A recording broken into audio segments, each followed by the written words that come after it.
You're listening to the Archaeology Podcast Network. The dreaded concept of lowballing on bids. Is it always bad, or can it be used for good?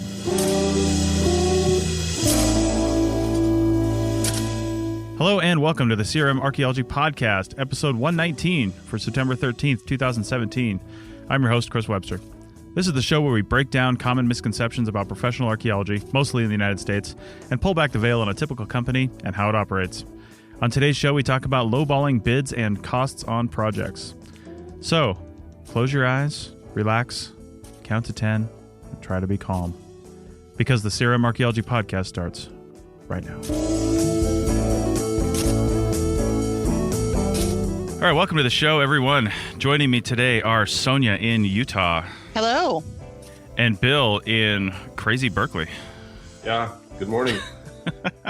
Yeah, we're recording this because this is going out in like mid-September, but we're recording this on Sunday, August 27th. So if anything's mentioned, that's time or news sensitive, that's what the date is as we're recording this. So there's some crazy stuff going on over in Berkeley on Bill's side. So hopefully it doesn't disrupt the podcast and he can get to the protesting after this.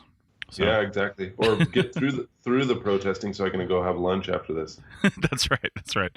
All right. So we've got Sonia on today, and for a very good reason, because Sonia has been working behind the scenes on a resource that we hope comes out soon. But one of the topics in this is the subject of lowballing, and I'll try to define that in the most broad terms possible for anybody that's not familiar with that term. If we've got some new people in the field that haven't heard that term yet, lowballing in its basic sense is essentially underbidding a project. You know, we all, as company owners, we bid on projects, whether it's to a client, sometimes not like a private client. They will always often have people they just go to, but sometimes they'll have a bid.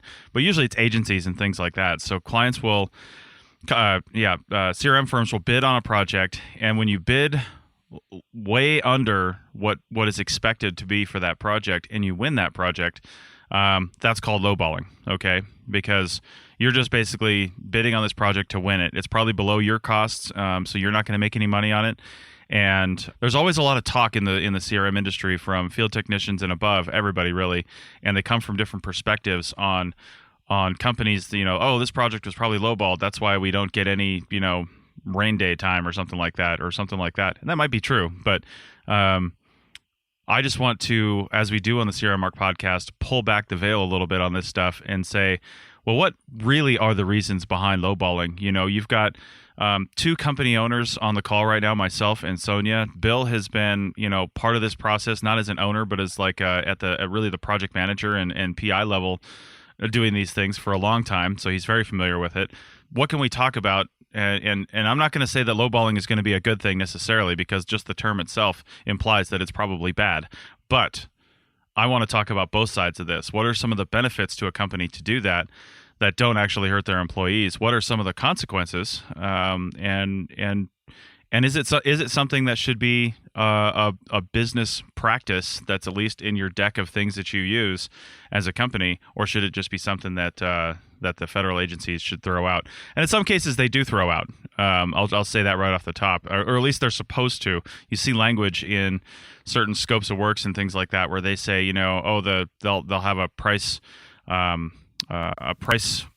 proposal and a cost proposal and a technical proposal, and they'll throw out the highs and the lows. But I mean, it's clear that they don't do that all the time. Maybe if somebody bid $2 on it, they'll throw it out. You can't do prices right pricing, but if it's just low enough that they're like, all right, we'll give these guys a shot, then they'll often do that. So anyway, Sonia, I'm going to let you kick this off because you have studied this. You've been a company owner for a long time now, and I've done it. And you've done it. So recently as well. That's right. So I gave my kind of definition. If you have anything to expand on that, feel free. Otherwise, I'd like to start with maybe some of those common misconceptions like I've got in the notes here, and just talk about it. So lowballing is generally perceived as a negative marketing or costing ploy in order to get work or win work, and win it consistently and often. Mm-hmm. For employees, for field technicians, lowballing is what we often go to when we think that, as Chris said, oh, why aren't we getting a rain day? Or how come we can't just stay in the hotels over the 4 days off or something like that when we're in a really remote area? Mm-hmm. Things like that. That's not necessarily the case. So lowballing is actually done quite frequently, and it's done by a lot of different types of businesses, not just archaeology. It's frequently used as a loss leader.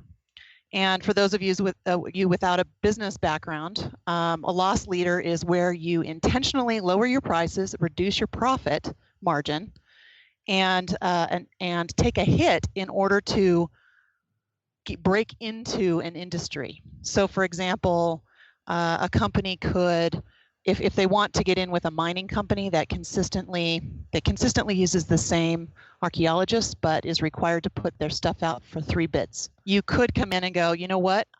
Even though we know that they want to use their same archaeology firms that they always do, we know in this case that they are forced to choose the low bidder.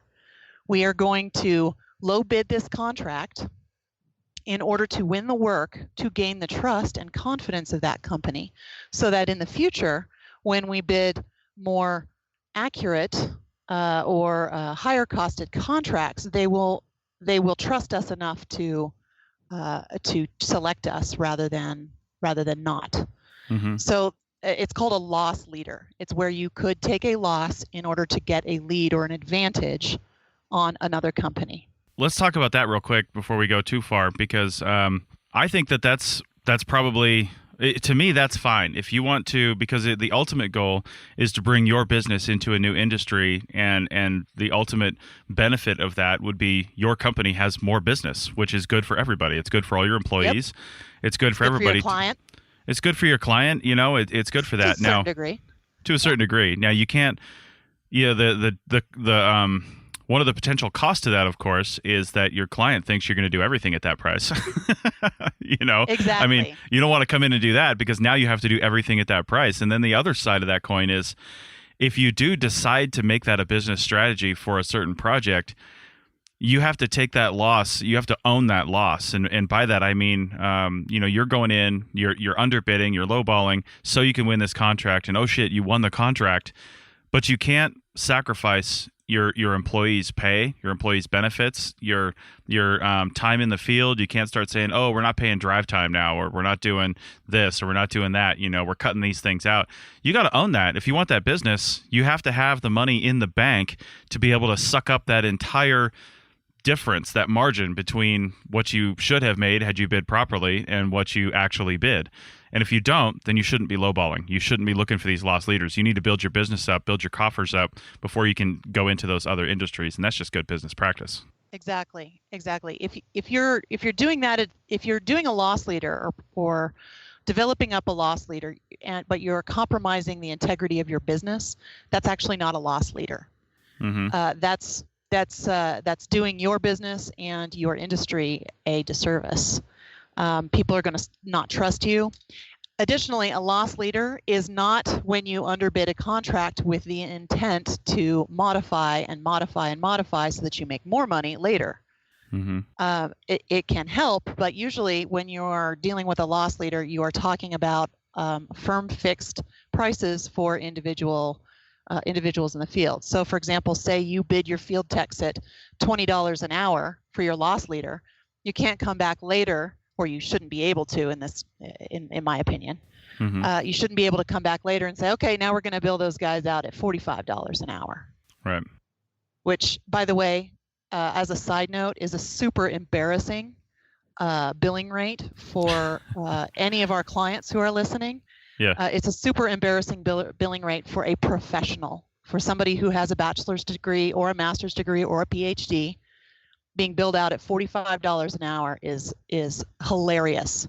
It's ridiculous, and I don't mean that in a good way.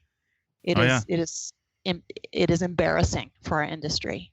Now, frame this. You're talking about Utah. $45 an hour for a billable rate for a field tech in, say, South Carolina might not be out of the realm of possibility, because you look at the And I'm not saying that's good either. I mean, their wages are just lower over there. We should be trying to work to raise those wages. But as it stands, you're probably going to get, as an entry-level field tech, between $10 and probably $13 or $14 at the high end in the South if you're working as a field tech. And I know a typical low-end multiplier, they call it. This is another whole entire show topic, and I know we've touched on this before, but talking about billable rates, we should just have a whole show on billable rates. But yeah, we should. Because I don't know how many techs I heard early on, and I started thinking this too, but I was a little more skeptical, and I was like, well, there's got to be a reason for this. But I hear people saying they're billing me out at $60 or $80 an hour, and I'm only seeing 15 of this. Damn the man. And I'm like, yeah, they're making like $5 an hour on you because taxes, because Truth. overhead, because accounting. Yep, exactly. just to make all this possible, all those people that aren't in the field are being paid for by your billable rate, and all those extra things that happen. And so just where I'm going with this, because this isn't a show on billable rates, is what I've heard, and Sonia, maybe you can confirm this, that a typical starting low-end billable rate that every company should probably start with until they get bigger and they need more is about 2.5, which means if you're making, let's just say $10 an hour for easy numbers, this would be really low, but your billable rate would be 10 times 2.5, which would be $25 an hour. So is that right? Yep. Yeah. Yeah, that's about right. Yeah. I think the mid, like if you have a mid-size company, and mid-size in our industry is considered 6 to 8 million or more, or in some cases it's 15 million annually or more. Right. If you're a mid-sized company, you're probably shooting for a 3.1 multiplier because you have administrative costs. So imagine this: you're out in the field making your $10 an hour, but you're getting paid, right? Who's processing that payroll? Well, the accounting folks are doing that. So who's paying their rates? They're not out being billable. So that's what overhead is. That's something we need to talk about on a different podcast. Yeah. So you're absolutely right. And I've seen billing rates much higher than that for huge companies. I mean, I've worked for small firms, medium-sized firms, and large firms. Yeah. And 3.1 seems to be a center point. 2.5 is generally a minimum that is still profitable for small businesses. Right. 3.1 is profitable or more. So let's table billing rates, because I think we could make a whole show on that. Let's table billing rates and talk about that, maybe even on the next episode or one shortly after this. On the next episode, actually be a really good time to do that, because after talking about lowballing, it might be good to talk about billing rates. So, but let's continue on with some of the reasons why you might do this. And one of the reasons is, keeping people in work. So you want to expand on that? Sure. So a lot of times if a company doesn't have a lot of work, they'll lowball a project so that they are at a break even or just slightly profitable, maybe just a couple of percentage points. And when I say a couple percentage points, I'm talking 2, maybe 3%. Most companies try to shoot between 10 to 15% profit. But if you're trying to keep your employees employed and working through the winter or through a dry spell, a lowball project can't hurt, and it's not going to hurt you as field techs, and it's going to keep the company going through that dry spell. So it is, and it can be very beneficial. It keeps people employed. It provides evidence of revenue. So if, say, the company is going after a loan because they know that they have a big project on the horizon that's going to be millions and millions and millions of dollars, with that they'll need to have 20 or 30 or 40 archaeologists on, but right now they're really small and they need to take out a loan, they need to show revenue, consistent revenue. So I mean, this can be beneficial as long as it's not at the cost of the employee. And in most cases, I would say it's probably not. Like there's no way that I would go back and cut my employees' billing, or not billing rates, but salary rates, my regular employee salary rates, and even my field techs. In some cases, I'll even raise the price of a field tech, because when I say raise the price, meaning give you more, because I need good crew. So I'll take a small amount of loss in order to keep people busy and continue revenue coming through. Right. So, I mean, and then you make a very small profit. Small profit is better than no profit. Breaking even is better than no profit or not even breaking even. I mean, it's better Right. than nothing. So the simple answer is yes, absolutely. Lowballing can be very helpful and can be beneficial to all of us, the company owners and the employees. Right. Can it be negative? Yes, absolutely. It can also be negative. Well, and that's what I want to talk about. We got about 3 minutes left in this segment, and that's what I want to talk about. And then we'll talk about we'll get into some other stuff, after the break here. But I know that there's some people listening to this going, lowballing is never good. It hurts the entire industry, all that kind of stuff. And I would say that they're probably right if a company made that their business model. If too many companies made their business model just lowballing and, constantly, because there are companies out there that probably do this. I'm not going to obviously mention anyone or anything like that, but it's there are companies that are probably out there that are just trying to either get started and they really didn't understand the business, so they're underbidding everything, and they're rolling field techs through like crazy. They're dropping like flies because people come in, they hate the company, they leave, they bring in a new crop, because there's always people that you can hire. I mean, that's just a simple fact. There's always people you can find. The quality of those people is going to start to suffer as you start to build this reputation, but we need to take those companies, and take them as an outlier, because I think they are an outlier, and not include them as part of this conversation. We're talking about companies that do this occasionally when they have to, whether it's a business model to move in, like we said, or they're making payroll. You have boom and bust years, and it might be a bust year for them. They want to make payroll. It's more beneficial for the entire industry to keep 10 or 15 people working rather than to lay them all off and then just do nothing. So we've got about a minute and a half. Bill, you had a question real quick? Yeah, just like you were saying about how that can be a way to break into the market, but maybe after the break we can talk about how do you get out of that spiral, right? Oh yeah. It appears to me like that it became a thing during the recession, and now people are unable to stop the boat from going down, and lowballing has just become the way. We'll talk about it after the break, but seems to me like the larger companies you were talking about just buy out smaller companies, continue that lowball path because they can make up the money with their other offerings.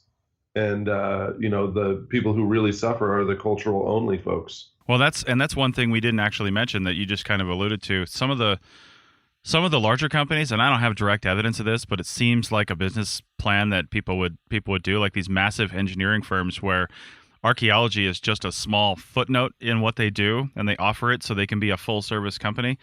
But the archaeology department is constantly running at a loss because it's being supported by the other divisions. And we all know that archaeology is one of the first things to happen on these projects. So if they can break into a new project, a big, profitable project by just doing the cultural survey, and then get the rest of it through their company, well, they'll eventually make money, and they'll make a lot of money if they do everything, especially if they're full service engineering, which means they're going to actually build the highway or build the pipeline, but they're doing all the steps in between. Then they'll take a loss on the archaeology, and archaeology as an industry suffers because of that, because all the other companies that could have come in and done a good job can't do that now. And that's where I think some of these big engineering firms, well, I see some benefits to archaeologists for them in that there's, actual benefits and things like that. And usually higher pay, but there's also bad things for the entire industry. So, but let's come back to this after the break, and we'll keep breaking this down. Interested in archaeology? Want to hear from experts in the field about the latest discoveries and interpretations? Check out the Archaeology Show every other Saturday and let hosts Chris Webster and April Camp Whitaker take you deeper into the story. Check out the Archaeology Show at www.archpodnet.com/archaeology and subscribe, rate, and comment on iTunes, Stitcher Radio, and the Google Music Store. That's www.archpodnet.com/archaeology. Now back to the show. Okay, we're back. And so we talked about some of the reasons why you could lowball. Some of the reasons why companies do it. What can be the benefits behind that, things like that. I've got Sonia Hutmacher and Bill White back on, and we're going to talk about now what are some of the negatives to lowballing, because that's really what people see this as. They see all the different negatives out there, but maybe some of these negatives aren't the negatives that you thought they were, or maybe there's some stuff you hadn't considered. Maybe you're a project archaeologist doing a bid right now, trying to keep your company going through the pending fall, which in some areas of the country could be really, really bad. But before that, Sonia was reminding me, Bill, you had a question maybe on the last topic related to that. So let's do that first.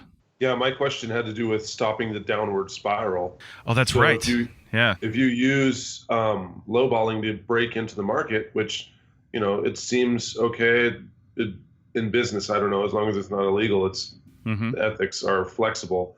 But if you use it to break in, as you guys mentioned, then you end up being the lowballer. Then you cost X amount of dollars. How do you escape that trap? Right. Great question. Yeah, that's real tough. That's a really great.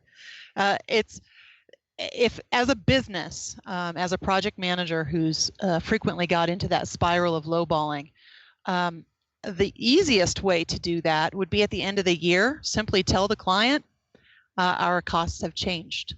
Hopefully by that time, you have established a good relationship with them and you can slowly crawl your costs out. Sometimes it takes years to do that, which is why this lowballing using a loss leader can be very dangerous. A loss leader is not a default. You should not go to it immediately, and it is not good for every single client. For example, I recently got a bid or an offer to bid from the Forest Service, and I spoke with the contracting officer on the phone, and he says, Sonia, honestly, this contract is huge. It needs to be issued immediately, and we're literally going to take the low bid on it. And I said, okay, so you've got a fast turnaround on a proposal, like days. We're talking about days, limited data on this, and you're gonna low bid it. And I said, frankly, I said this to the contracting officer.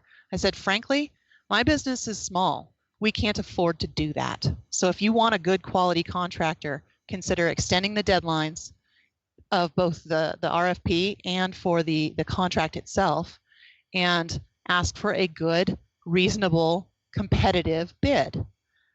And he's like, unfortunately, we can't do that. Right. We need to get it done. So in a case like this, with regard to climbing out of the spiral, there are some contracts that you simply need to not bid on, and you need to establish your value.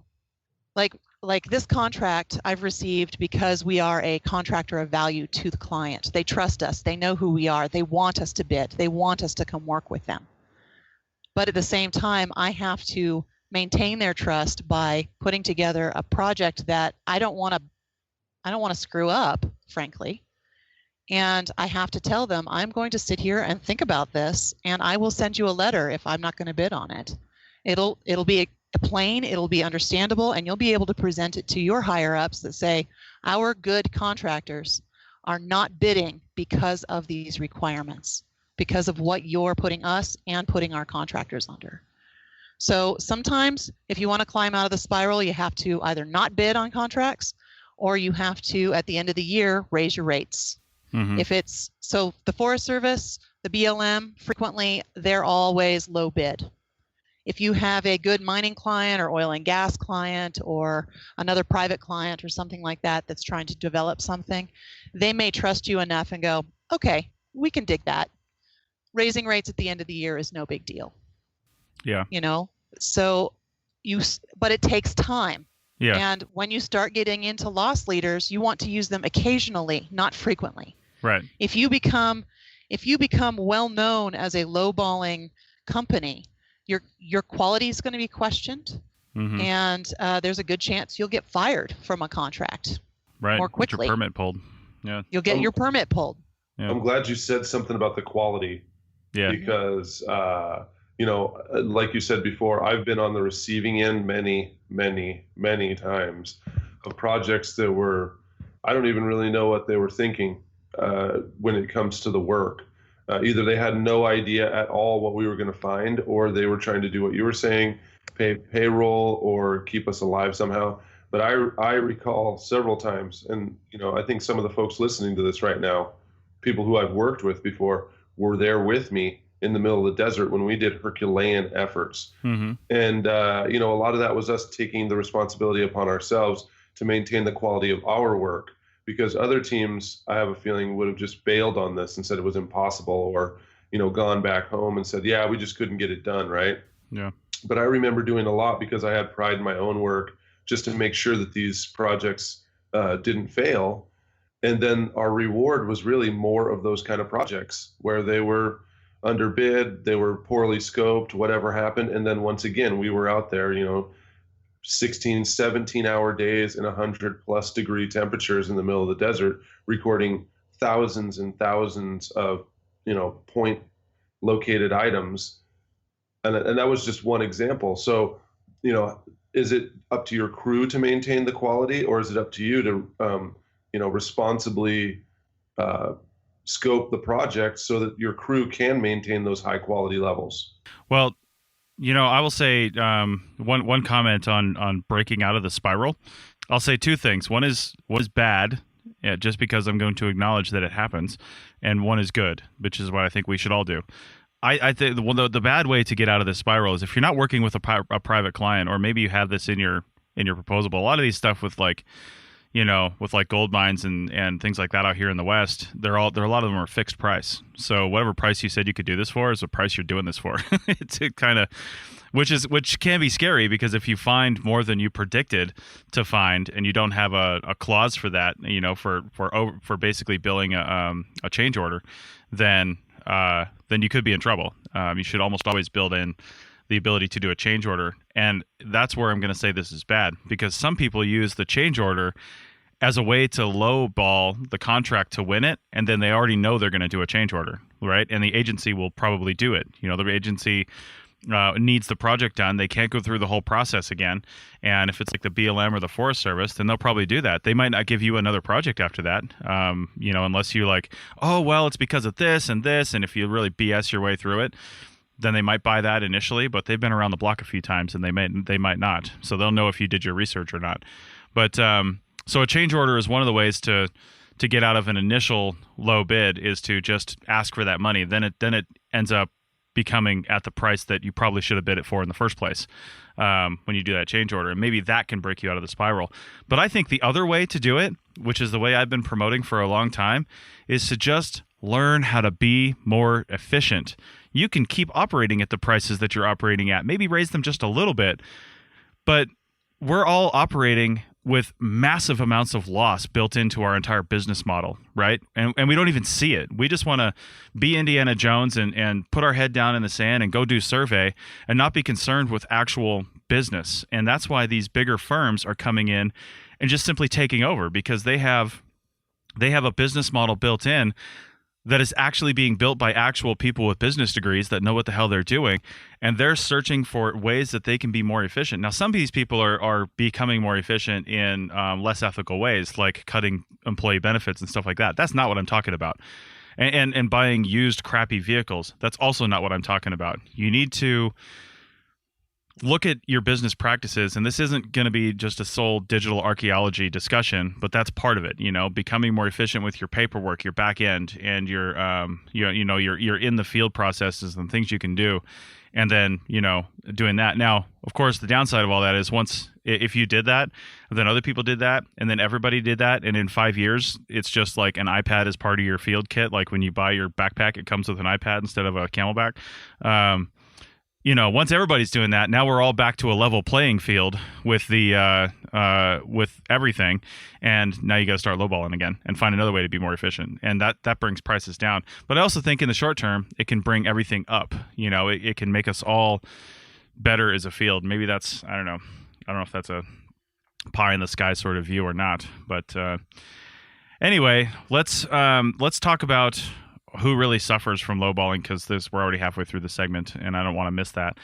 I think the obvious thing that suffers from all of this is, besides the people, which we'll talk about, is the project itself. If the project managers go out and the crew chiefs go out and they know that the project was underbid, they're being talked to by their superiors. Maybe they don't know it was underbid, but their superiors are saying, hey, we've only got X amount of time that we can spend out in the field on this. Time could influence a decision on how you record a site, even if you're unconscious of that fact. If you're constantly being told by your leadership, no time, no time, no time, no time, get out of the field, get this done, then you'll get 3:30itis, and everybody knows exactly what that means. It's 3:30. You're like, oh, is this a site or not? Well, it's probably not because this and this and this, and now you just saved yourself 2 hours of recording time.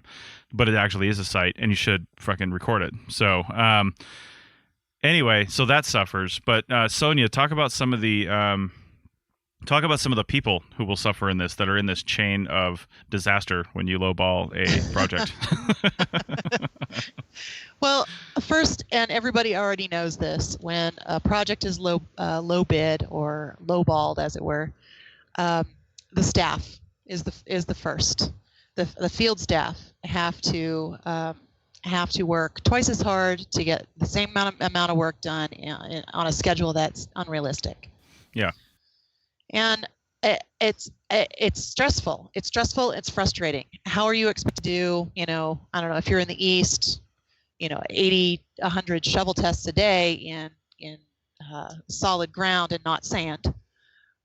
If you don't have enough time, you really, unless there's some miracle and your shovel tests are like 2 inches deep, there's not, and you're under so much pressure, and it starts breaking or just destroying the souls of archaeologists. Yeah. It's not good practice to do that. I have always liked to think of a business, an archaeology business, as kind of an equilateral triangle. If you put the company owner at the top, that owner, and don't look at it as standing on, look at that company owner as supported by. Yeah. The field technicians and the crew chiefs and the field directors and the project managers are each a step up, right, on that pyramid. These people at the bottom provide the support that the company needs. You are important, and we need to remember to respect that. Yeah. A company needs to remember to respect that. The field techs, the crew chiefs, and the field directors are all the ones out doing the hard manual labor to get the job done. The next one is going to be the project managers. Those people are taking the hits. They may be the ones who bid the contract, but they're also the ones who have to manage it and keep it somewhat profitable, if they can, if it's not a break-even project or a loss leader. But they're the ones who have to manage it tightly. If you haven't been a project manager, I cannot tell you, I just cannot express to you the amount of stress that a project manager is under to make sure that the project gets done. The thing about the project managers is that they know that they are at fault if something goes wrong. They don't need you to tell them that. They already know that. They're already feeling it, and they're feeling it from upper management, and they're feeling it from the bottom and the top. They're getting squished in the middle. So if you think about that pyramid again, they're getting put under so much pressure that you end up with a lot of burnout for project managers. Right. Some will start to move up, but others will also just crumble. Yeah. And it's hard work, and it is something that we should all consider when we are sending our gripes up the chain. The PM probably already knows what's happening, but those people suffer as well. And then, as Chris said, the whole business suffers if the project is not well managed. A lowballed contract, and recently I have lowballed a contract myself. As long as it is well managed and the crew understands what their tasks are and that they have sufficient time to get them done, as long as that project is well managed, everything will go smoothly, or should hopefully go smoothly. And you can have a lowballed project come out successfully and with respect on both sides, from the crew and from the client, and from the agencies for that matter. So, keep these things in mind. These people are, the management's suffering, you're suffering, everybody's suffering under the pressure. But when success happens, we kind of have to move forward and go, okay, that was awesome. Let's never let that happen again. You know what I mean? Let's learn from it. Let's sit down, have a little break, right? Discuss it. What could we do better next time?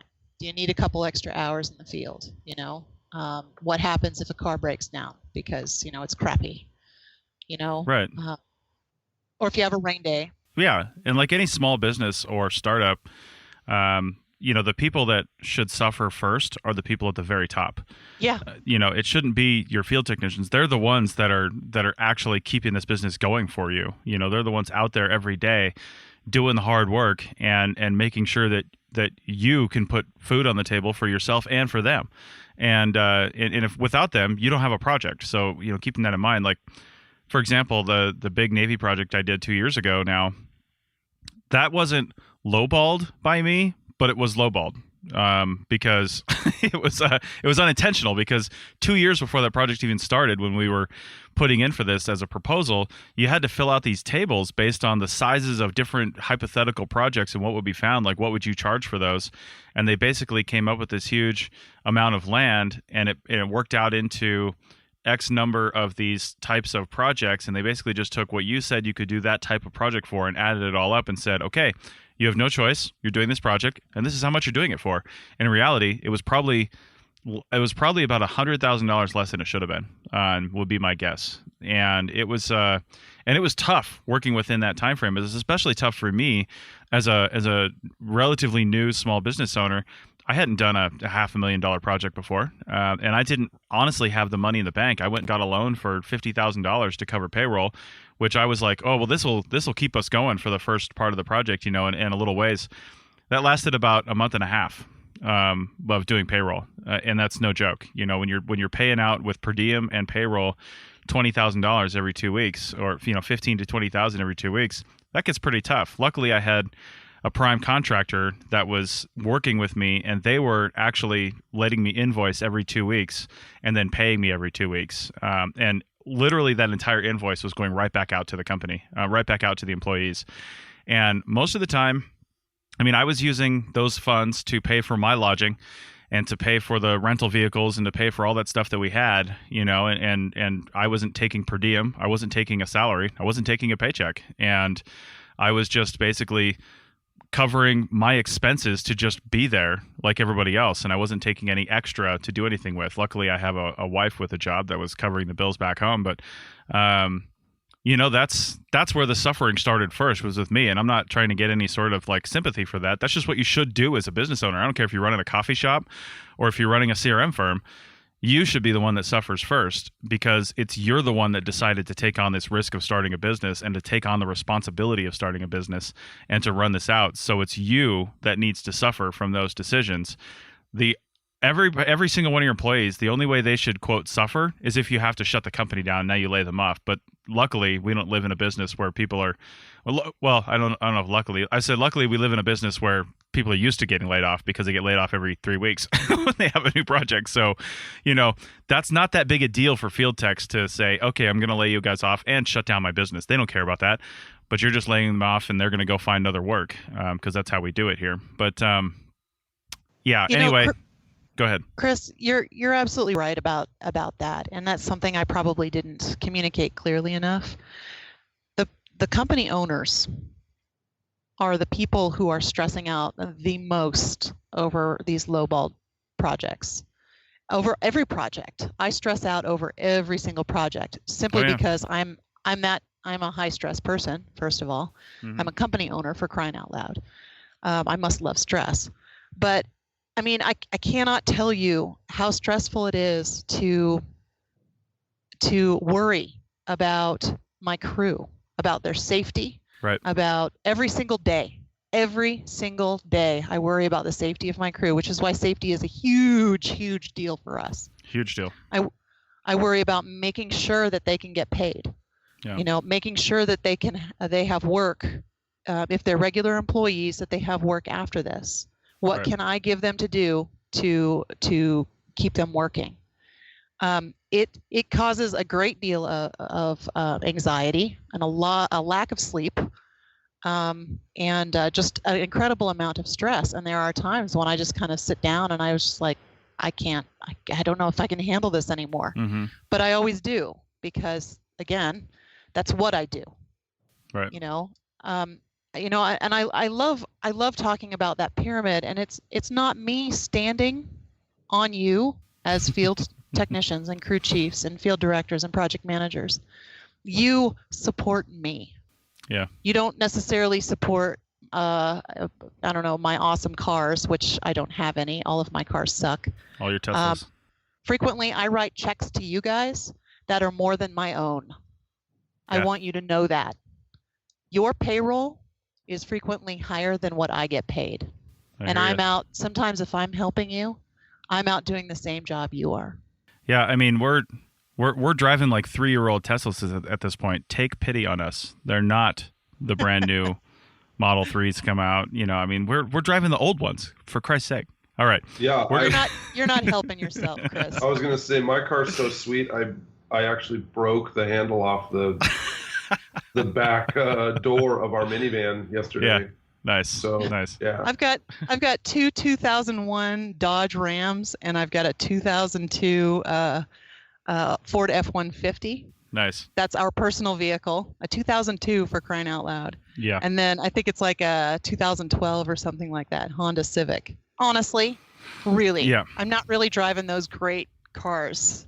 Yeah. Everybody thinks we are. I don't live in the most awesome house. My house is almost 100 years old, for crying out loud. It's a POS. Right. Most techs I know have nicer cars than me. Yeah, no kidding. All right, let's take a break, and then we'll come back, and we're going to wrap this up with some kind of closing thoughts, and we're going to talk about some of this from the client perspective. So let's take a break, and we'll be back in a second.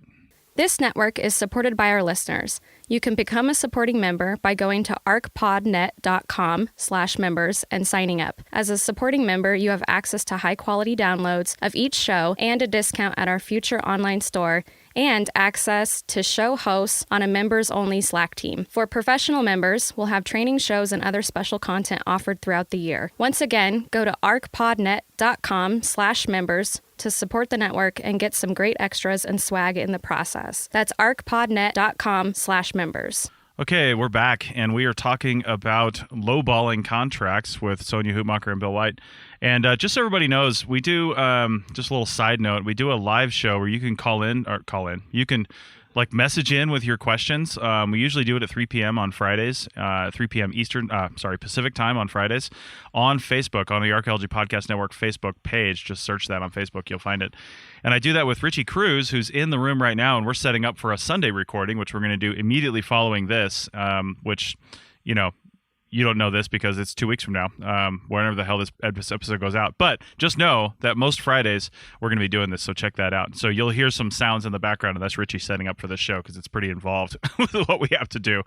So anyway, Bill, you came into this conversation. I remember when we were talking, pre-show before it started, saying, ready to learn stuff, and myself as well, because Sonia's a wealth of knowledge on this topic. But is there anything that you specifically came in with that either hasn't been answered or maybe generated new questions, and something you want to mention on the show before we close this out? No, in some, this has probably been one of the most informational ones for me because, like I said, I worked on the scope of works and all that other stuff, but I was not actually the one who was tasked with, talking directly to the client most times and hustling up the work. So yeah, it clears a lot of things up for me. I, for the longest time was a field tech. So, or a crew chief or project manager or whatever. I know about that being squeezed on both ends, but I don't really know about procuring a lot of the work myself. So I learned a lot. I guess the only question I have is about growth. So if you're successful and you do really well and you've moved beyond the, putting in the low bid, and now you've got several clients and now you need to expand capacity. You've got several employees. You might even have offices in different cities. Eventually there will be a point where you have so much overhead and payroll that it's difficult for you to be the low bid. That's not even really going to be an option anymore for you. Right. So, where do you see what happens at that point? Well, I think That's an interesting problem because if you get big enough to where you can't low bid because, like you said, your billable is too high and you're not the lowest anyway, and low bidding for you would mean bankruptcy. I think you've got probably other things going on. If you're that big and you're not, and your billable is that high, it probably means you've got other project going on, and that's another problem entirely that companies have. I worked for a company, one of the last companies I worked for, that was, every time we'd get a new project, if it was a sizable project and we're finishing up the previous project, they'd be like, oh, and we talked about this, I think on the last show, they'd be like, oh, well, just bill that time that you were doing there to this other project, and move and shifting hours around and doing things like that. And I know people don't want to do that from an ethical standpoint, but when you're just trying to stay alive and there's no money left in this billable area over here, this little silo of money, but this brand new silo of money just appeared, then you start going into that, which is its own cycle of disaster, because if you keep doing that, it's like a pyramid scheme, which we talked about. And it's just, now that project is out of money and you're waiting for the next project to fund the end of this one, and you're just in a cycle. So at some point you do have to either raise your rates or increase your efficiency, or do something and figure out a way to make the money you already have go farther and last longer.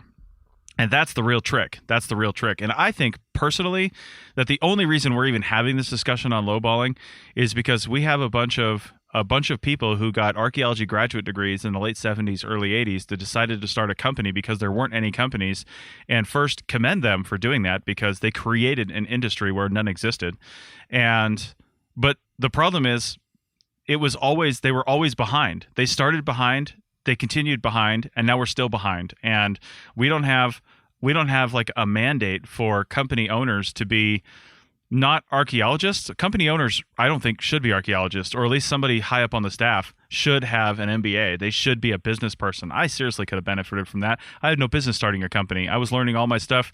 You shouldn't learn how to start a company from watching YouTube videos. I mean, I'm sorry. You can learn a lot from watching YouTube videos, but you shouldn't learn how to start, manage, and run a company from watching YouTube videos. I didn't do that entirely. That's a little disingenuous. I mean, I did have a lot of like formal leadership training from the Navy and stuff like that. And Sonia's like, you watch YouTube videos?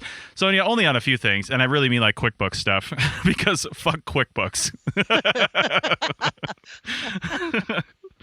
So, I mean, that's, but you know what I'm saying? You shouldn't start a company if you don't know what the heck you're doing. And if you can't, and I'm speaking from my own experience, like if I had it to do all over again, I probably would have done differently. I probably would have found a business partner that did have business experience and figure out how to partner with them to get this thing going so I could do it right from the start. That's what every business owner, I think, says, because I think if you look at most businesses out there, and I talked to a lot of like startups and new business owners at this conference I was just at, and every person does it the same way. They try to start, and then they realize later on, oh, I should have done it this way. So I don't know if we can ever break out of that cycle. But yeah, I don't know if I answered your question, Bill. I don't even remember what it was. I'm on a different topic now. But I got on a rant there. Well, I mean, so yeah, like that's the next level that it's difficult to reconcile. And that's a lot of times the step where the company gets consumed by another larger company who probably started off just doing, remediation for, parcels that had dry cleaners on them, and then expanded to the point where they were doing, environmental design. And then they realized, oh, well, hell, we can probably do archaeology too. And so they bought a small company and then they moved on. I mean, I don't know. I'm just, I guess, throwing that out there. It seems to me like that's how a lot of the larger construction companies got started too. They were doing work, and then they got these contracts, and then the next thing you know, they're building the Hoover Dam, and 100 years later, they're like, a New York Stock Exchange traded company. Mm-hmm. So, it's totally conceivable, especially if you've done it right and you've chosen the markets that you're going to go into, and you've decided to do whatever business strategy, even if doing low bidding was a foundation of some parts of it.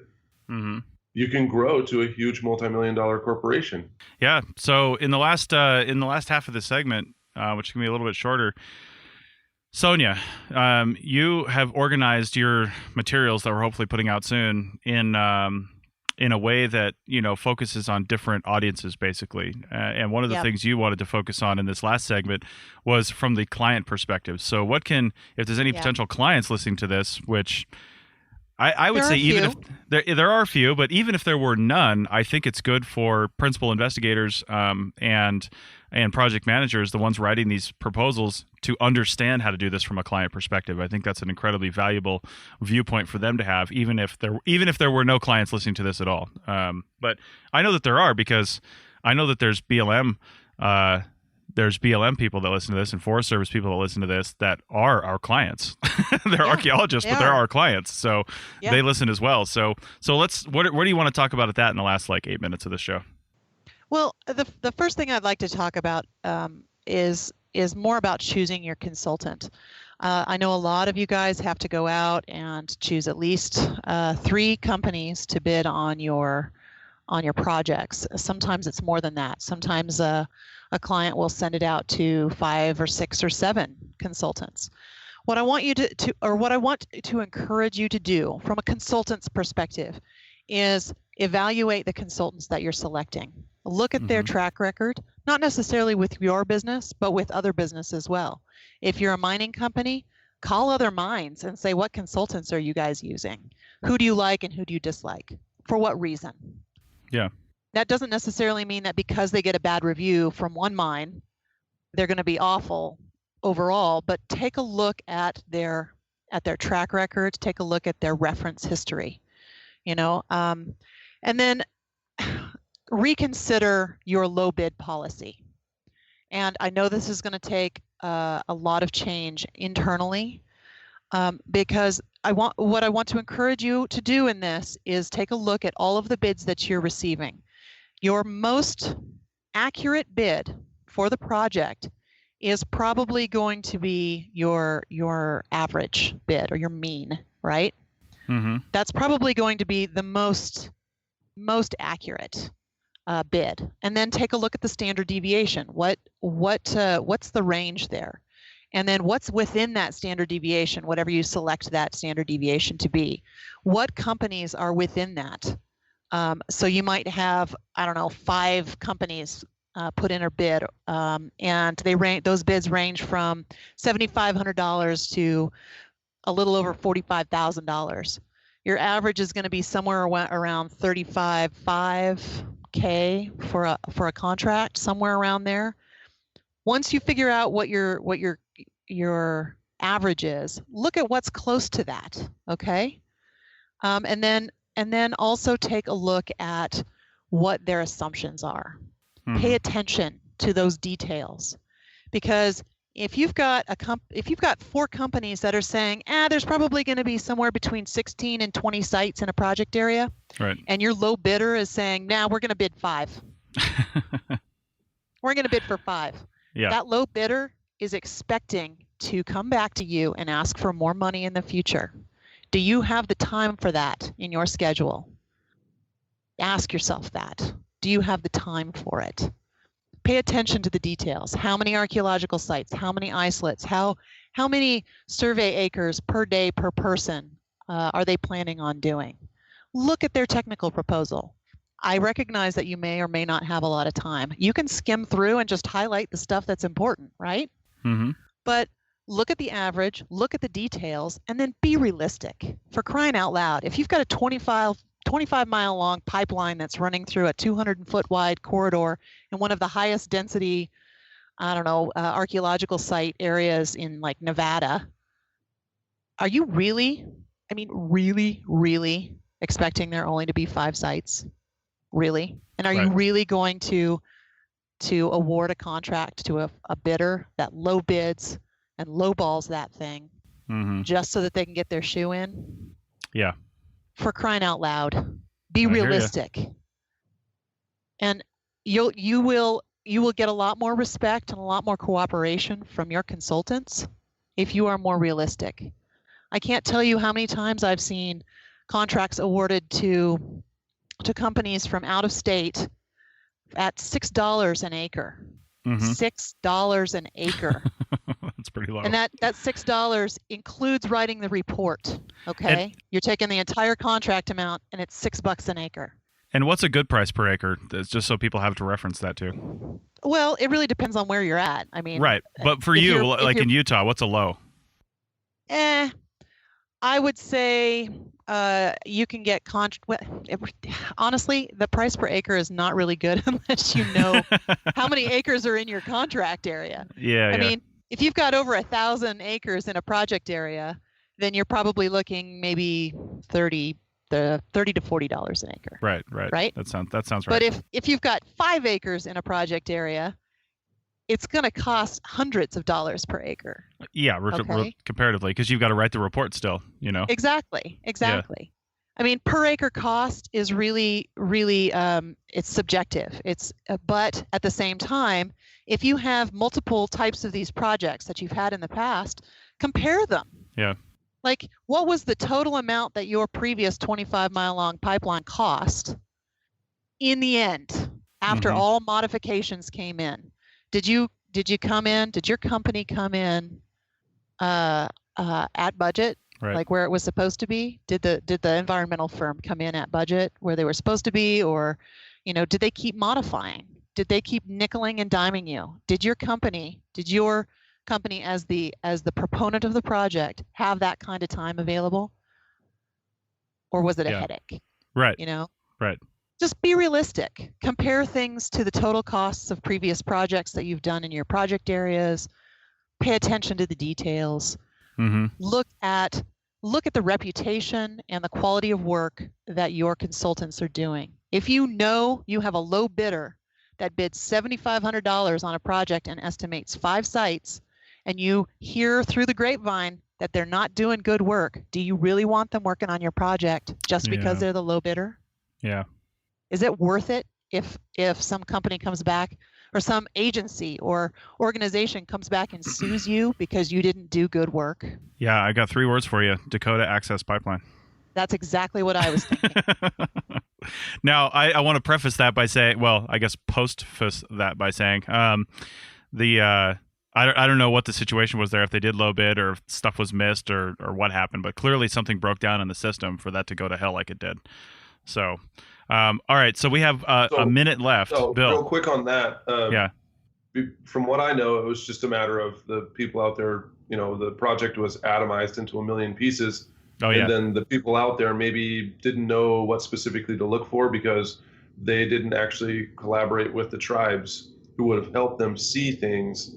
Yeah. And so they ended up, going out there and saying, oh, there's no feature here. There's nothing here. It doesn't matter at all. But having worked with, not the Sioux, but Plains tribes before, it's not as easy as just looking at your handbook of North American Indians and going, ooh, that right there is a site. I mean, there's a lot of cultural stuff that if you don't know anyone or don't talk to anyone or talk to the right people, you'll never see it.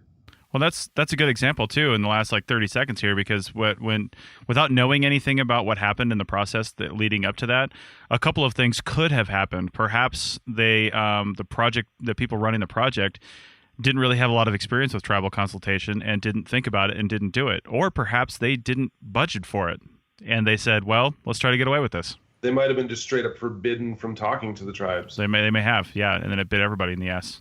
So, all right, well, there's a lot more that we could say on this topic. I encourage everybody to, if you've listened this far, then you've listened to the episode. Now go leave your comments on Facebook where you see this, because we get most of our interaction on these episodes from Facebook groups. If you're not in the Archeo Field Tech's Facebook group, go check it out, because that's most of where this discussion takes place, and that's where we'll probably post it. Sometimes in the North American Archaeological Tech Forum, we'll probably post it over there as well. But it seems like most of the engagement is in Archeo Field Tech, so check that out. Check out any, I don't know what kind of links we're going to have, but check out the show notes for that at arcpodnet.com/CRMArc podcast / whatever episode number this is, 118. And thanks everybody for listening. And I think we're going to come back next week with a discussion about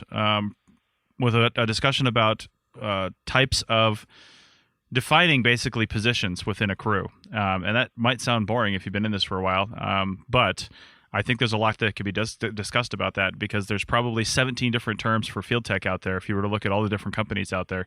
And people who are relatively new in the industry don't understand the language that we use sometimes and don't understand what all those things mean. And not only that, but project manager could have 85 different responsibilities at different companies, depending on what that company is, how big that company is, and things like that. So we'll try to use our knowledge and experience of where we've worked to help define those terms. So come back for that in 2 weeks, and thanks for listening to episode 118.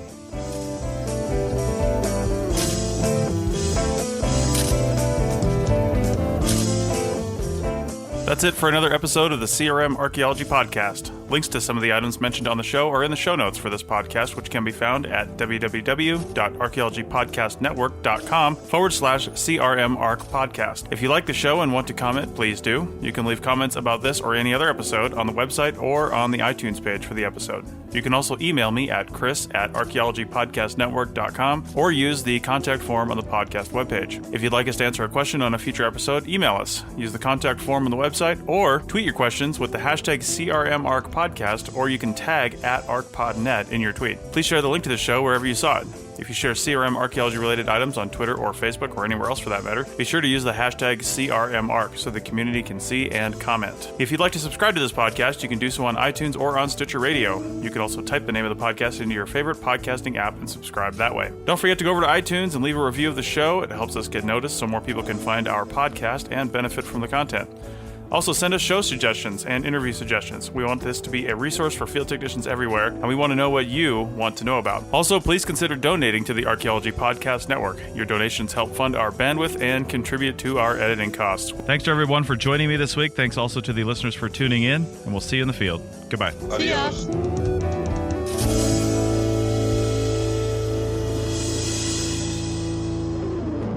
This show is produced by Chris Webster and Tristan Boyle and was edited by Chris Webster. This has been a presentation of the Archaeology Podcast Network. Visit us on the web for show notes and other podcasts at www.arcpodnet.com. Contact us at chris@archaeologypodcastnetwork.com. Thanks again for listening to this episode and for supporting the Archaeology Podcast Network. If you want these shows to keep going, consider becoming a member for just $7.99 US a month. That's cheaper than a venti quad eggnog latte. Go to arcpodnet.com/members for more info.